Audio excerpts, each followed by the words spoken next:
ফেব্রুয়ারি মাসে নির্বাচনের মাধ্যমে এই শক্তি ক্ষমতায় গেলে দায়িত্ব পেলে মানুষের সুখ দুঃখ কষ্টই শুধু হবে না, আমার দেশ আমি শাসন করব, আমার দেশের নাগরিকরা এই দেশ শাসন করবে। কারোর ডিকটেশনে, কারোর দাদাগিরিতে বাংলাদেশ আর চলবে না। সেদিন শেষ হয়ে গিয়েছে। বাংলাদেশের সমস্যা কি?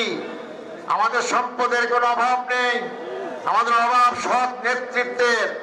সম্পদের অভাব থাকলে হাজার লক্ষ কোটি টাকা দেশে পাচার হতো না। এই সম্পদ লুটপাট করা হয়েছে। আর দলের পক্ষ থেকে দায়িত্ব পাই, ইনশাল্লাহ প্রথমেই আমরা দুর্নীতি বন্ধ করব। দুর্নীতি বন্ধ করে বাংলাদেশ মাথা উঁচু করে বিশ্বের দরবারে দাঁড়াতে পারবে। আমার দেশের ছেলেদেরকে গরিব পিতার জমি বিক্রি করে বিদেশে পাঠিয়ে দিতে হবে না।